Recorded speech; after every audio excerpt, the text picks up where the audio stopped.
I guess the main culprit in all this is the media, right? Just the way they misrepresent everything. Yeah, I do think them sort of becoming partisan and taking sides and choosing themes, it's the way it goes. And also, if you think about it, and I was thinking about it earlier today, what the media does is there's the first blush of any story, and then there's the truth that kind of comes trickling out, right? So let's just pick something non-political. You go, there's a plane crash. What happened?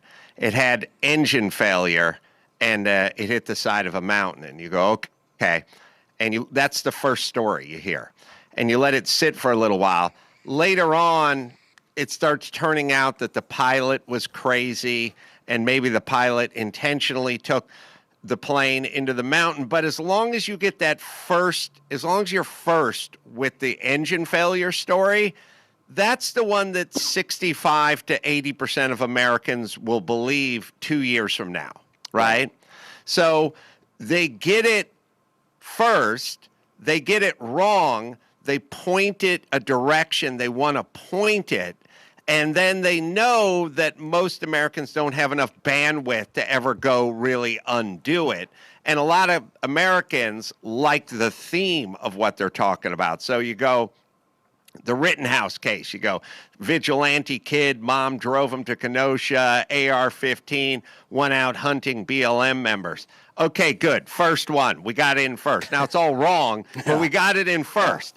And if we can get it in first, it'll dry the fastest in everyone's brain, and we'll have good luck undoing it. Yeah. So that's what they do. And then they go to the, Kenosha Christmas parade, and they go, the guy got in a knife fight, and he was being chased by the cops, so he detoured through the Christmas parade, and he hit a few people. Okay, good. In. Cement. Dry. Done. Okay, now we got those two stories. Now, all we have to do is not really follow up too much on them. And then it's out there. And then if you ask somebody 3 years on, you go, hey, remember that plane that crashed? They go, oh, yeah, that had the engine failure, right?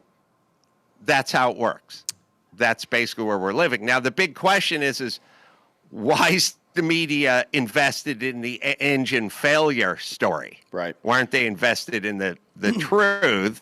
And it's political, and they like a theme, because they're the arbiter of the theme. Who creates the theme?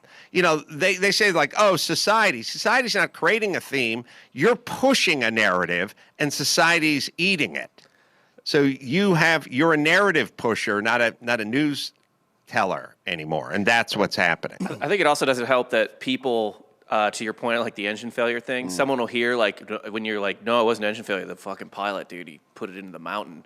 Their first reaction is just, well, I didn't hear that. Yeah. I'm pretty smart. I didn't hear that. I don't know. Well, I mean, that used to be a good measure. And if something happened, and if you ran into some dude at the bar in the 1980s and he said, hey, fucking XYZ, whatever, let's make this a little more concrete. If you ran into a guy, let's say you had been not watching TV for the past 6 years, and you ran into a guy in 1969 in a bar and he was like, hey, we just put a fucking man on the moon. The dude would be like, no, you didn't.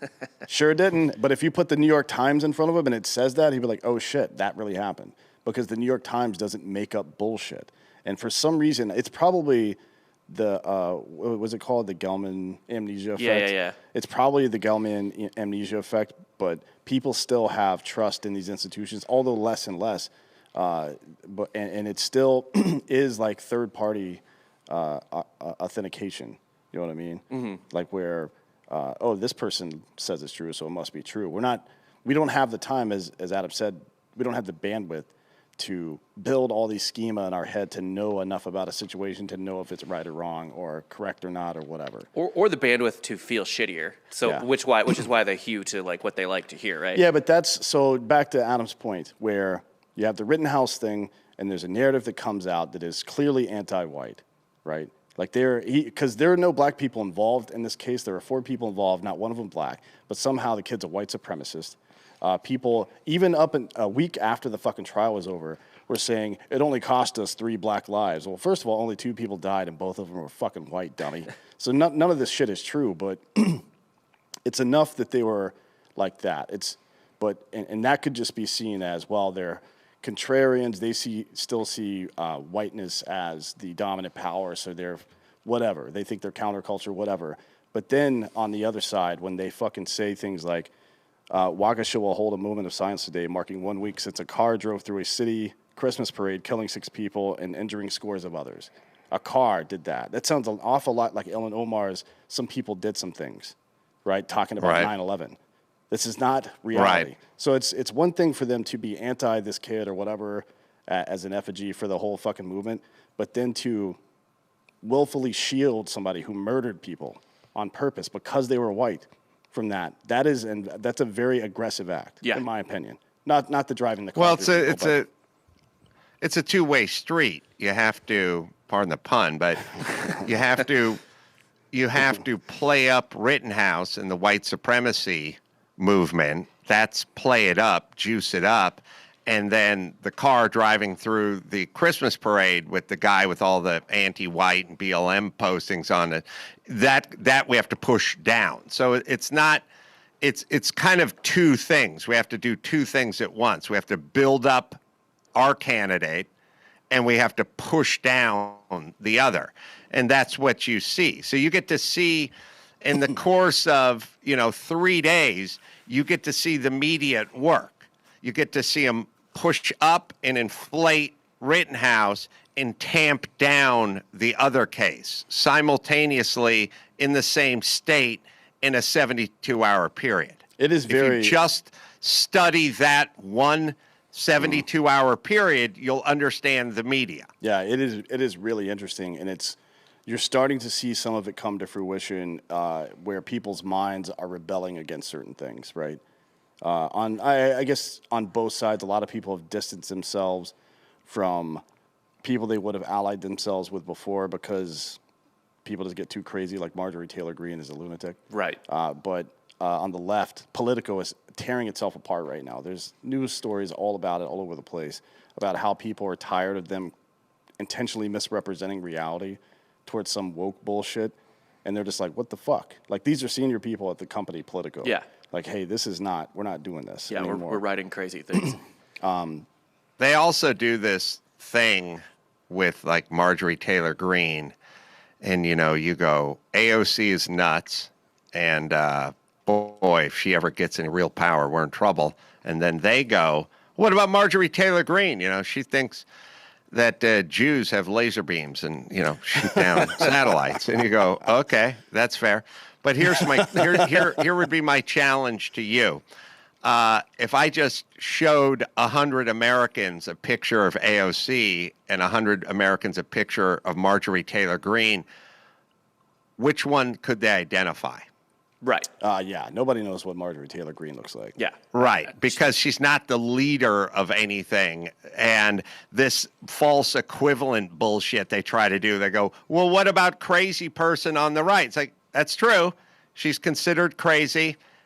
She's been stripped of all her committees, and nobody listens to her. But also by people on the right. That's the difference. Like, I didn't hear the Ahmaud Arbery trial, right? Yeah. I didn't see one motherfucker of any note except for weirdos on the internet, but not even many of those. Yeah. That usually comment on, like, we have a pretty libertarian and conservative fan base, and we make a comment that might be seen as nuanced towards guns or self-defense or anything like that, we will get lit up for that. And I don't care about that. I like the ping, to be honest. But in this case, I didn't hear one motherfucker defending these guys.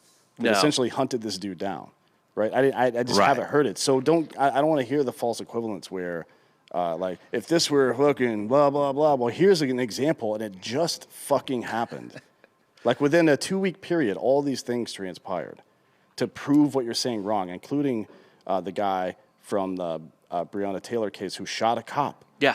But the cops did not conduct themselves right on issuing like going through properly the warrant announce or something themselves, like that. yeah. So there's an example, motherfucker. Yeah. Like, what are you talking about? You can't tell me something isn't real when it just happened. It was a solid week for the American jury system. They try. Yeah, I know. Well, Yeah, they got it right in both directions. A lot of it is ideology. I think a lot of it is also business. I mean, otherwise, Chris Cuomo wouldn't still have a job. You know what I mean? There's I don't no think way. he's long for this world job wise. I don't know. I mean, I'm sure, Adam, you've seen the latest on him. He's like, I did not have sex with that woman. I didn't have anything to do with my brother's defense. I was just there to listen. Like, apparently he was coordinating all the shit behind the scenes and investigating the women that were accusing the man. That's a very... But I mean, really think about it. He's Chris Cuomo. His brother's a governor. He's ensconced in the news business. He's got connections up the wazoo. It's his brother. They're paisans.